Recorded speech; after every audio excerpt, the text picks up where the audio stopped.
All right, so Chicago, Windy City, here we come. We've got a whole stack of interesting stuff to dive into today.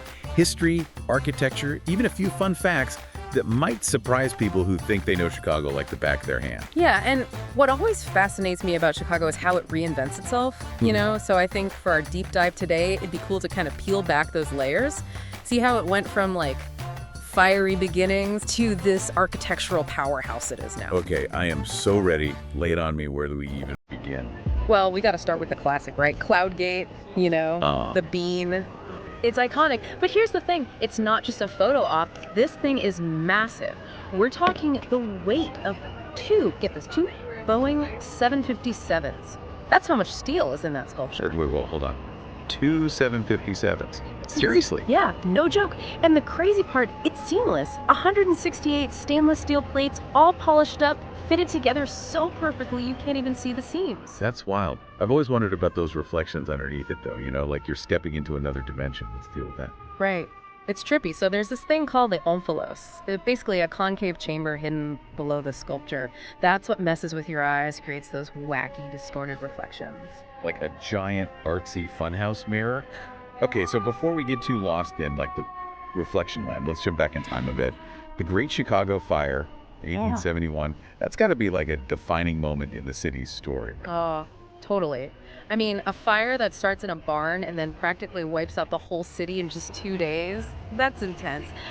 And this is what I love about Chicago, it's like this tragedy sparked all this architectural innovation. They had to rethink the whole city. So from those ashes, a new Chicago. Exactly. They had to rebuild fast, efficiently. That's where we see the skyscraper really come into its own. Like, take the home insurance building, built in 1885, one of the very first to use a steel frame structure. Boom! Buildings could suddenly touch the sky. A Chicago original, the skyscraper. Wow. It's amazing how disaster can push people to completely revolutionize things. But it wasn't just about going vertical, was it? I mean, the fire completely reshowed the layout of the city too, right? Absolutely. I mean, after the fire, they imposed that grid system Chicago is famous for, Yeah. It's so easy to find your way around, even if you're a first-time visitor. It seems simple, but that grid was a direct result of that fire, made rebuilding so much smoother. From chaos to innovation, a new order emerges. And that really says something about Chicago. Okay, shifting gears a tiny bit. I've heard things about Chicago's innovations when it comes to food. Oh, yeah. Everyone knows about deep dish pizza, right? But Chicago's culinary scene, it goes way beyond that. Ever had a brownie? Thanks, Chicago, for that. The very first one, made right here in 1893. No way. Brownies. Okay, what else don't I know about Chicago food? Get this, Chicago is the birthplace of the refrigerated rail car. Whoa, wait. Really? I never knew that. What was the impact of that? I mean, I know it's going to be huge, but... Think about it. Before that, you couldn't really ship perishable food very far. It would go bad. This invention, it changed everything. Meat packing, the way America eats suddenly, fresh produce could be shipped across the country. Chicago, smack dab in the heartland, it became this massive hub for food distribution. That invention, it's no exaggeration, changed the landscape of food. Wow. So we've got architectural marvels, delicious treats. We're just hitting all the highlights here. We can't forget about the Al Capone era, though, right? Yeah. That's a whole other side of Chicago history. Definitely. The Roaring '20s, you had organized crime on the rise, figures like Al Capone casting a pretty big shadow over the city. But it was also this time of incredible creative energy. Jazz and blues were everywhere, and musicians like Louis Armstrong were drawn to the city, shaping that Chicago sound. It's like this reminder that history is never just black and white, right? Yeah. There are always these multiple stories happening all at once. So speaking of iconic Chicago, are we ready to take a little virtual stroll down Michigan Avenue? The Magnificent Mile? Let's do it. But just so you know, it's more than just fancy stores. We're talking architectural gems, like the Wrigley Building, built in the 1920s. It's beautiful, a real testament to that Chicago style. From horse-drawn carriages to, like, the highest-end boutiques, talk about a street that's seen it all.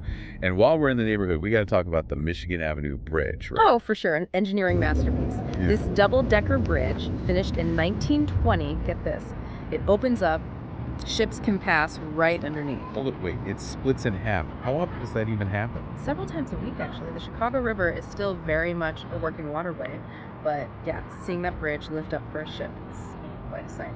Okay, that is going on my Chicago bucket list right now. But hold on, one more thing before we leave this architectural wonderland. What's the deal with the Tribune Tower? It's got something to do with travel. I got it. This is cool. So embedded in the walls of the Tribune Tower, they have actual fragments of famous buildings from all over the world. Pieces of the Colosseum, the Great Wall, even a bit of the Taj Mahal. What? They brought the world to Chicago. That is some serious design inspiration. It's a great story. Back in 1922, the Chicago Tribune held this competition. They challenged all their foreign correspondents to bring back little pieces of history.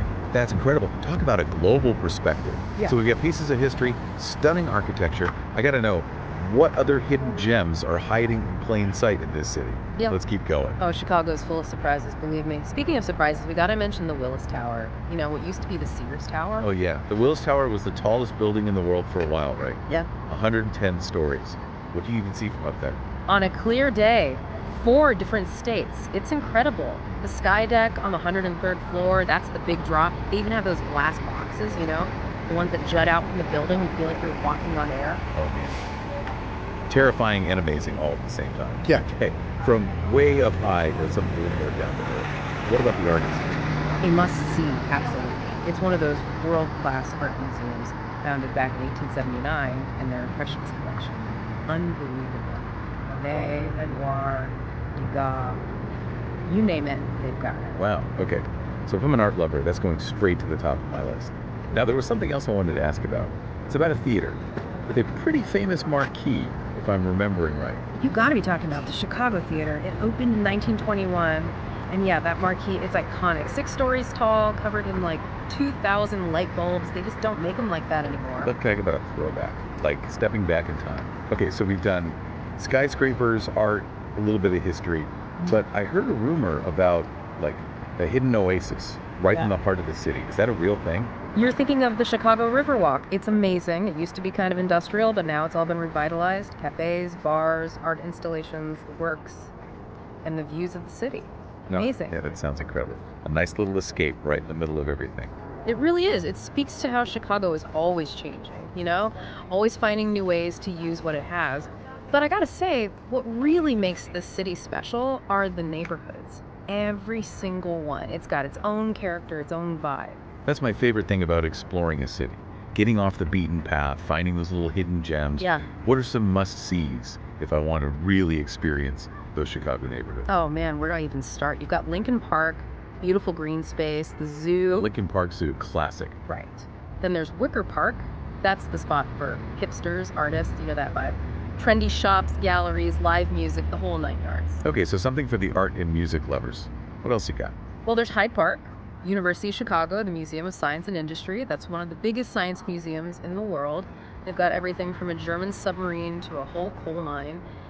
Then you've got Chinatown, of course, with amazing food. And Little Italy, those bakeries. Don't even get me started. The food, oh man. So much diversity, so much culture. It's not just the places though, is it? It's the people. The ones who call Chicago home. 100%. And speaking of people who've shaped Chicago, we can't forget Frank Lloyd Wright, born in Illinois, and his architectural masterpieces. They're all over Chicago. Oh, of course. Frank Lloyd Wright, the guy who wanted buildings to work with nature, not against it. What are some of his must-sees in the area? Oh man. Well, there's the Roby House over in Hyde Park. Perfect example of his prairie school style. Then you've got Unity Temple in Oak Park. Some people say it's the world's first modern building. All reinforced concrete with these incredible stained glass windows. Sounds gorgeous. Oh, it is. And in downtown Chicago, he redesigned the light port at the Rookery building. It's breathtaking. All these intricate details and so much light. Every single one sounds like a work of art. It's crazy to think about how one person's vision can influence something as big as architecture, not just in one city, but around the world. He was one of a kind, that's for sure. But his legacy is just one thread in the fabric of Chicago, you know? This city has attracted some serious literary giants, too. Oh, like who? Spill the tea. Well, Ernest Hemingway, he spent his younger years just outside of Chicago in Oak Park. His writing, it's full of Chicago. You can even visit his birthplace. They turned it into a museum. Wow, that's really cool. Okay, so we've got skyscrapers, architecture, hidden neighborhoods, literary history. Is there anything Chicago doesn't have? Don't forget about the food. Deep dish pizza, Chicago-style hot dogs, Italian beef. Your taste buds won't know what hit them. Right. How could I forget? We can't talk about Chicago without talking about the food. That pizza alone is worth the trip. It's true, it's legendary. And let me tell you, those Chicago hot dogs, a work of art, yellow mustard onions, that bright green relish, a pickle spear, tomatoes.